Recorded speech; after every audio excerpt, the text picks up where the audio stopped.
My college sorority is different. Tough love. Once lived a woman that considered herself irredeemingly boring. She thought she deserved the abuse that others inflicted on her because she wasn't worth living. She also dreamed to be a mother.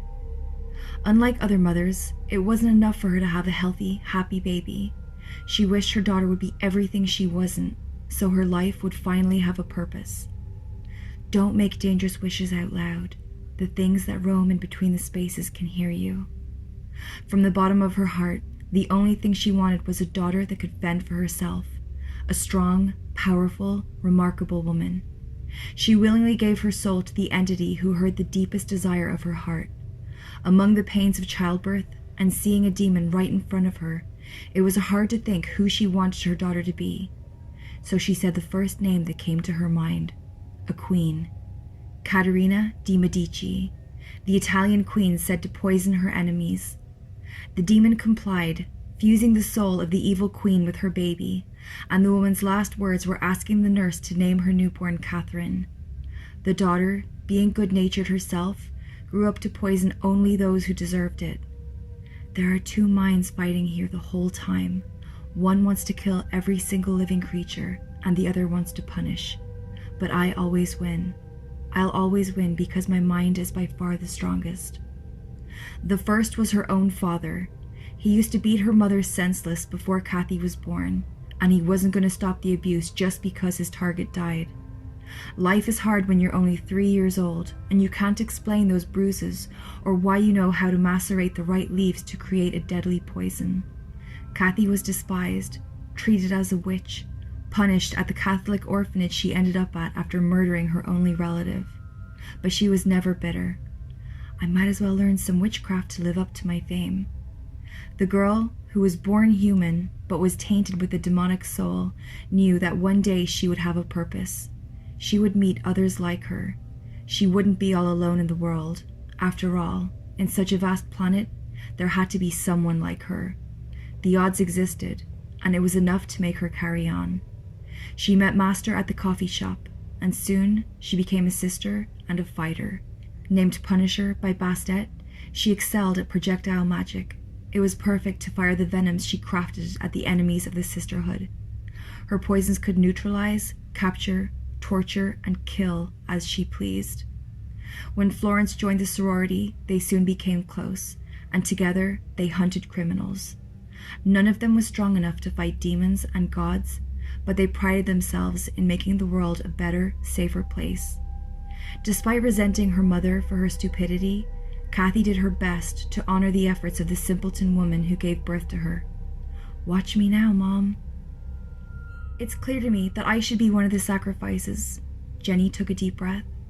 I'm weak, and honestly, aside from you girls and talking to plants, I don't have a lot to live for. I accept your sacrifice, Jen, Master replied, squeezing her hand like she was a brave child. You'll be praised for generations of sisters to come. Maybe I should volunteer too, Troyfall stated. There's nothing I can do against a god. You can cast amazing protection magic, Kathy remarked. It's not good enough against him, Troyfall replied. I can't let you go at all, unless I go with you, Siren Song reacted. She was utterly outraged at the mere idea of letting her best friend die. I refuse to lose Cassie. And I refuse to lose you, Master replied. You know you are one of our strongest fighters. No men to hunt if the world ends, Florence raised her hand. I volunteer as a sacrifice too. Just make sure to tell my story to my younger sister if you succeed. I want to be her hero. It will be a pleasure having you aboard me, best friend. Kathy hugged her. Your badass alias will be remembered, Multiplier promised. We all looked around to see who would volunteer next.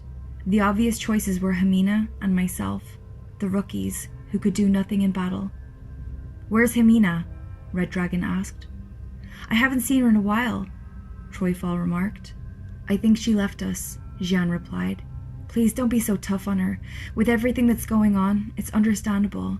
People have a sense of self-preservation. Everyone started muttering nervously. Then the third sacrifice should be me, I said. Don't be stupid, Multiplier replied. Penetrating a magical barrier is really something. Even the 7 certs had a hard time doing it. You just need training to be one of our strongest combatants. We will decide the third girl later. I'll try contacting former sorority members and, well, ask if they want to die for the cause. Maybe we'll recruit someone new too, Master decided. For now, everyone should focus on improving themselves and learning more spells, especially you, Sammy. Do we have enough time, though? Kathy asked. Oh, Kathy, you don't know the hell that is Red Dragon's camp, Troyfall replied. The effective hell, you mean, Red Dragon corrected her proudly. Days go by fast when you're planning to fight an evil god, but hours go by slowly when you're undergoing Red Dragon's incredibly tough training. She could command the army of a whole country with her authority.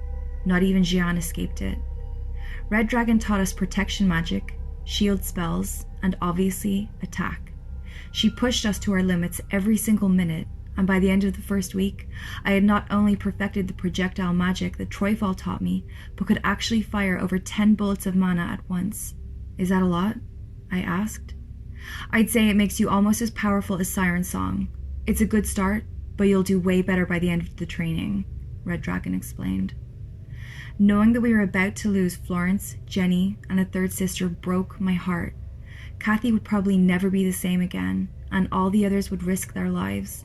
It's amazing how easily I got caught up in that in a matter of months. When we weren't training magic, we were improving our physical condition, or studying Cert and the best way to make our move. That's when I found out that Cert was very similar to a Celtic god known as Cernabog. We can't afford to have 7 Certs on Earth at once, Master finally decided, 2 days before winter solstice. No old or new members showed up. Even if we win, a lot of people and even whole cities will be lost. What do you suggest, Master? Red Dragon asked, dead serious. Luckily, Anubis owes me a favor from a long time ago, Master replied. Who is this woman? We'll have to go ourselves to the underworld.